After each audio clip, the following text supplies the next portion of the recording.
Baik, Assalamualaikum warahmatullahi wabarakatuh. Perkenalkan dengan saya, perwakilan dari kelompok 1 yang beranggotakan Kang Abdul Mardin, serta saya sendiri, Adi Wijaya. Saya mewakili kelompok 1 untuk melakukan presentasi. Dan untuk presentasinya sendiri akan dilakukan oleh saya sendiri, tidak berdua. Nah, kenapa tidak berdua? Karena keterbatasan waktu juga ya, karena kami berdua bekerja. Untuk menyesuaikan waktunya juga susah untuk bertemu. Jarak juga menjadi batasan kami karena saya di Cikarang dan Kang Abdul di Bandung. Nah, untuk tugasnya sendiri saya mengambil contoh kasus kecurangan produksi beras PT Jatisari. Nah, untuk slide selanjutnya di sini ada screenshotan atau berita atau kasus yang saya ambil, di mana Direktur Utama PT Jatisari jadi tersangka baru kasus beras Magnus. Ya, baik, slide berikutnya screenshotan dari kasus yang saya ambil juga. Untuk kelanjutan kasusnya, kasus kecurangan produksi beras PT Jatisari segera masuk persidangan. Nah, untuk ringkasan dari kasus yang saya ambil, ini kasus kecurangan produksi beras PT Jatisari. Untuk poin pertamanya, PT Indo Beras Unggul dan PT Jatisari merupakan anak perusahaan PT Tiga Pilar yang juga memproduksi beras kemasan dengan berbagai merek.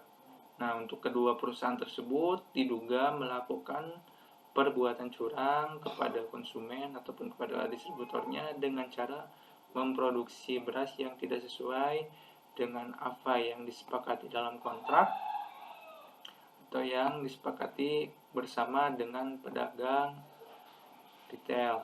Nah, untuk kedua perusahaan ini juga mencurangi konsumen yang membeli beberapa macam merek yang diproduksi karena isi dan tulisan yang tertera di label tidak sesuai. Nah, laporan atas kecurangan ini berasal dari emiten pemilik jaringan minimarket PT Indo Retail Makmur Internasional. Nah, pemilik merek dagang Indomaret. Karena melanggar perjanjian mutu beras berdasarkan hasil penyidikan, beras kemasan itu tidak sesuai baik secara label dan juga kualitas. Untuk poin berikutnya dari ringkasan kasus ini, produsen beras merek Magnus dan Ayam Jago itu sebelumnya telah menyepakati kontrak bersama salah satu minimarket yang mengatur pasokan beras dengan mutu, varietas, dan kemasan tertentu. Namun, ia melanjutkan kualitas kelas mutu beras yang dipasok PT Ibu berada jauh di bawah kesepakatan dan varietasnya tidak sesuai dalam perjanjian kerjasama antara kedua belah pihak. Kalau kualitas yang akan digunakan adalah kelas mutu 2, tapi ternyata PT Ibu menggunakan kelas mutu 5 yang jauh di perjanjian atau downgrade atau levelnya turun ya. Baik, untuk slide berikutnya, untuk ini masih ringkasan kasusnya. Poin pertama, penyidik bersama ahli telah mengambil sampel dari 21 produk merek beras yang diproduksi oleh PT IBU yang kemudian diuji lewat laboratorium. Nah, hasil laboratorium itu menemukan bahwa 20 merek beras yang diproduksi PT IBU tidak sesuai dengan label kemasan. Nah, untuk poin berikutnya dari ringkasan kasusnya terkait proses penyidikan pada PT Jatisari sendiri, penyidik telah memeriksa sebanyak 10 orang saksi. Nah, 3 orang ahli dan melakukan uji laboratorium. Nah, penyidik telah menetapkan Direktur Utama dari PT IBU Trisnawan Widodo sebagai tersangka. Untuk poin berikutnya, penyidik menjerat M dengan pasal 62 contoh pasal 8 ayat 1 huruf E, F, dan I, dan pasal 9 huruf H Undang-Undang Nomor 8 Tahun 1999, yakni tentang perlindungan konsumen atau pasal 144 Junto pasal 100 ayat 2 UU nomor 18 tahun 2012 tentang pangan dan pasal 3 Undang-Undang nomor 8 tahun 2010 tentang pencegahan dan pemberantasan tindak pidana pencucian uang dan atau pasal 382 di KUHP. Dengan pasal itu M terancam pidana maksimal 20 tahun penjara. Nah, untuk teori pertumbuhan ekonomi klasiknya, menurut Thomas Robert Malthus, perkembangan perekonomian suatu negara ditentukan oleh pertambahan jumlah penduduk. Bisa dibayangkan kan, jika jumlah penduduk bertambah, maka permintaan akan barang dan jasa juga bertambah. Nah, untuk slide selanjutnya, untuk pembahasan kasus ya. Poin pertama, karakteristik dari ekonomi klasik yaitu kebebasan, kepentingan diri dan persaingan. Maka jika dikaitkan karakteristik ekonomi klasik dengan kasus di atas atau kasus yang saya ambil dan Kang Abdul ambil, mengenai kecurangan yang dilakukan PT Indo Beras Unggul atau PT IBU dan Jatisari yang merupakan perusahaan yang memproduksi beras, yaitu untuk pertama kebebasan yaitu hak memproduksi dan memperdagangkan produk, tenaga kerja dan modal.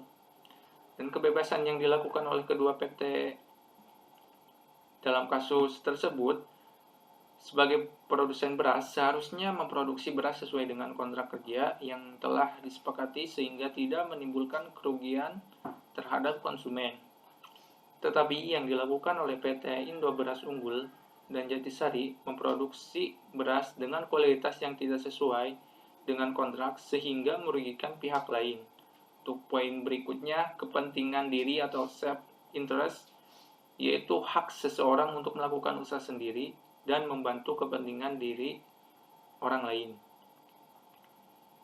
Untuk slide selanjutnya, ketika PT Indo Beras Unggul dan Jatisari membentuk usaha untuk memproduksi beras dengan kualitas yang baik, seharusnya yang mereka lakukan adalah konsisten atas tujuan dari dibentuknya perusahaan tersebut. Jangan hanya memproduksi beras tidak sesuai kontrak yang disepakati yang bertujuan untuk kepentingan sendirinya atau menghasilkan laba yang lebih tinggi tetapi merugikan pihak lain ataupun konsumen. Nah, untuk persaingannya sendiri, yakni kita tahu sendiri untuk persaingan yaitu hak untuk bersaing dalam produksi dan perdagangan barang dan jasa. Nah, karena dunia perdagangan barang dan jasa semakin berkembang, persaingan pun semakin besar, sehingga setiap perusahaan memiliki kompetitornya. Begitupun dengan PT Indo Beras Unggul atau PT IBU dan PT Jatisari memiliki persaingan yang cukup tinggi yang seharusnya bisa mempertahankan kualitas dan daya jual serta kepercayaan konsumen, tetapi yang dilakukan oleh kedua perusahaan tersebut justru memberikan peluang kepada kompetitor atas tindakan yang dilakukan. Pisau bermata dua ya. Nah, untuk slide selanjutnya mengenai kesimpulan yang kami ambil berdua dengan Kang Abdul tentang kasus tersebut. Nah, dari kasus tersebut dapat disimpulkan bahwa dengan persaingan yang tinggi, otomatis permintaan produksi juga akan tinggi karena kebutuhan meningkat. Dan tentu saja ingin mendapatkan keuntungan yang tinggi demi kepentingan pribadi sehingga menurunkan kualitas yang sudah distandarkan atau disepakati sehingga merugikan salah satu pihak. Baik, terima kasih atas perhatiannya. Untuk presentasinya saya akhiri mewakili kelompok saya. Mohon maaf jika ada kekurangan dan jika ada salah silakan untuk dikoreksi. Wassalamualaikum warahmatullahi wabarakatuh.